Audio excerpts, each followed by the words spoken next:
Guys, happy Sunday. First of all എല്ലാവരും happy ആയിട്ട് കൂളായിട്ട് ചില്ലാടിരിക്കാൻ ഞാൻ വിശ്വസിക്കുന്നു. സോ വളരെ ഹോപ്പ്ഫുൾ ആയിട്ടുള്ള ഒരു എന്താ പറയാ, മനസ്സിൽ തന്നെ something on happen in positively എന്ന് പറയുന്ന ഒരു റിപ്പോർട്ടാണ് നമുക്ക് കിട്ടിയിരിക്കുന്നത്.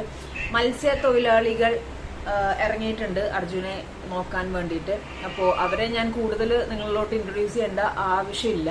പല ആൾക്കാരും എക്സ്പേർട്സ് അല്ലെങ്കിൽ നേവി ടീംസ് ഒക്കെ ഫ്ലഡിന്റെ ടൈമിൽ വന്നിട്ട് അവസാനം കടലിന്റെ മക്കൾ വന്നിട്ടാണ് ഒരുപാട് മനുഷ്യരെ സേഫ് ആക്കിയത്. അവരെ സംബന്ധിച്ചിടത്തോളം അവര് നോട്ട് അറ്റ് ഓൾ എക്സ്പേർട്ട്. അവര് കടലമ്മയെ മനസ്സിൽ ധ്യാനിച്ച് അങ്ങോട്ട് ഇറങ്ങി മീൻ പിടിച്ചു വരുന്ന ആളുകളാണ്. അപ്പൊ അവർക്ക് എത്ര തിരമാലകളാണെങ്കിലും എന്ത് തന്നെയാണെങ്കിലും ആ ഒരു വെള്ളത്തിന്റെ ശക്തിയെ ഹാൻഡിൽ ചെയ്യാനുള്ള കപ്പാസിറ്റി ഉള്ളവരാണ്. സോ കടലിന്റെ മക്കൾ ഇറങ്ങി, മത്സ്യത്തൊഴിലാളികൾ ഇറങ്ങി എന്ന് കേട്ടപ്പോൾ എനിക്കും personally okay, there is A chance, എന്തെങ്കിലും ഒരു ഇത് കിട്ടാതെ ഇരിക്കില്ല. കാരണം ഇപ്പൊ നേവി ടീംസ് ആണെങ്കിലും അവർക്ക് ഒരുപാട് റെസ്ട്രിക്ഷൻസ് അവർ തന്നെ വയ്ക്കുന്നുണ്ട്.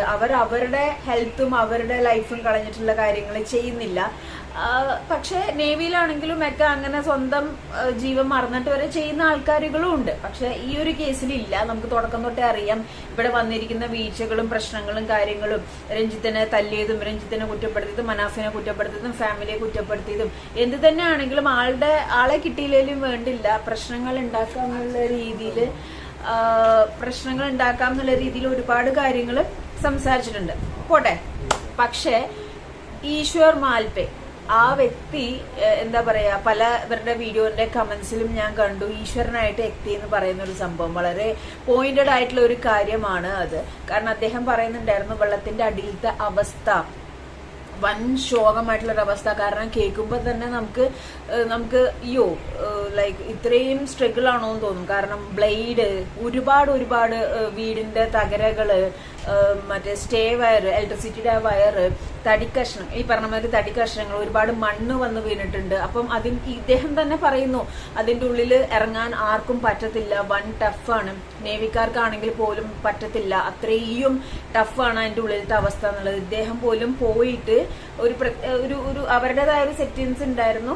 ഈശ്വരനെ പറ്റിയിട്ടാണ് ഞാൻ സംസാരിക്കുന്നത്. എന്തോ ഒരു ഇതിന്റെ കാര്യം, സ്വിച്ചോ എന്തിന്റെ ഒരു ഇത് വെച്ചിട്ടാണ് പുള്ളി കയറി വന്നത്. അല്ലെങ്കിൽ എനിക്ക് പോലും വരാൻ പറ്റില്ലായിരുന്നു പുള്ളി വ്യക്തമായിട്ട് പറയുന്നുണ്ട്.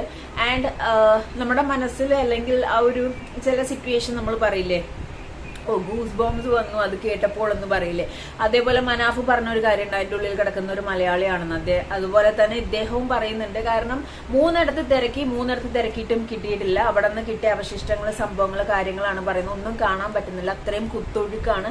ഇനി ഒരു സ്ഥലം കൂടിയുണ്ട്, അപ്പൊ അവിടെ നോക്കും. ഈവനിങ് അർജുനായിട്ട് തിരിച്ചെത്തും എന്നുള്ള രീതിയിലാണ് സംസാരിക്കുന്നത്. കേൾക്കുമ്പോൾ ഭയങ്കര സന്തോഷകരമായ ഒരു വാർത്തയാണ് അത്. അപ്പം അവിടേക്ക് ഇറങ്ങാനുള്ള പെർമിഷൻ കിട്ടാഞ്ഞിട്ട് ഇദ്ദേഹത്തിനെ കൊണ്ട് എഴുതി വച്ചേക്കാണ് മൈ ഓൺ റിസ്ക്. അവിടെ അർജുൻ ഉണ്ടെന്നുള്ള വിശ്വാസത്തിൽ ഞാൻ ഇറങ്ങുകയാണ്, എന്റേതായ റിസ്കിൽ, എന്റെ ലൈഫിന് എന്റേതായ റിസ്കിൽ ഇറങ്ങുകയാണെന്ന് പറഞ്ഞിട്ട് ഈശ്വർ എന്ന് പറയുന്ന വ്യക്തി ഇറങ്ങാൻ പോവുകയാണ്. ഭയങ്കര അധികം പ്രതീക്ഷയുണ്ട് ഇദ്ദേഹത്തിന് വേണ്ടി. കേരളം ഒട്ടാകെ എല്ലാവരും, ഈ ന്യൂസ് കാണുന്ന എല്ലാവരും പ്രാർത്ഥിക്കണം ഇദ്ദേഹത്തിന് അർജുനെ കൊണ്ടുവരാൻ പറ്റണേ എന്നുള്ള പ്രാർത്ഥനയോടെയാണ്. ഇന്ന് വൈകിട്ടാണെങ്കിലും എനിക്ക് personally I don't want to hear that 13ാം ദിവസം അർജുന്റെ തെരച്ചിൽ ഇന്ന് നിർത്തി, ബാക്കി നാളെ, ഇങ്ങനെ ഡേയ്സ് കൗണ്ട് കേട്ട് പോവാനായിട്ട് മടുത്തു. സത്യം പറഞ്ഞാൽ കേൾക്കാൻ പറ്റുന്നില്ല. കാരണം വളരെ ഉറങ്ങാൻ പറ്റുന്നില്ല ലിറ്ററലി. സത്യം പറഞ്ഞു കഴിഞ്ഞിട്ടുണ്ടെങ്കിൽ ഒരു മനുഷ്യൻ ഇതിന്റെ ഉള്ളിൽ ഇങ്ങനെ കിടക്കുമ്പോൾ എന്താണോ ഏതാണോ എന്ന് അറിയാതെ ഇരിക്കുന്ന ഒരവസ്ഥ. അപ്പൊ അവരുടെ കുടുംബക്കാരുടെ ഒരു മാനസികാവസ്ഥ ഒന്ന് ആലോചിച്ച് നോക്കിയേ.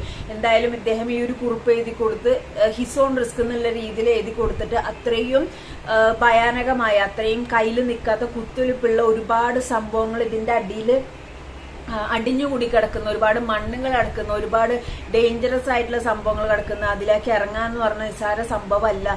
ഇറങ്ങിക്കഴിഞ്ഞാൽ പൊന്തി വരാൻ പറ്റുമെന്നുള്ള, എന്നാൽ പോലും അർജുൻ അവിടെ ഉണ്ടെന്നുള്ള വിശ്വാസത്തില് എനിക്കൊരു യൂണിവേഴ്സൽ പവർ ഇദ്ദേഹത്തിലുള്ള പോലെയാണ് തോന്നുന്നത്. ഞാൻ അങ്ങനെ കുറച്ച് കാര്യങ്ങൾ വിശ്വസിക്കുന്ന ഒരു വ്യക്തിയാണ്. സോ ഈശ്വരനായിട്ട് രക്ഷിക്കാൻ ഇദ്ദേഹത്തിന്റെ ഇതിൽ വന്നിരിക്കുന്നതായിട്ട് വിശ്വസിക്കാനാണ് എനിക്ക് താല്പര്യം. അപ്പോൾ ഈവനിങ്ങിലോട് കൂടിയിട്ട് അദ്ദേഹം ഒരു സ്പോട്ടും കൂടെ തെരച്ചിൽ നടത്താൻ പോവുകയാണ്. അപ്പൊ ഈവനിങ്ങിലോട് കൂടിയിട്ട് ഒരു പോസിറ്റീവ് റിപ്ലൈ കിട്ടുമെന്ന് നമുക്ക് പ്രതീക്ഷിക്കാം. ഗൈസ്, എല്ലാവരും പ്രാർത്ഥിക്കണം.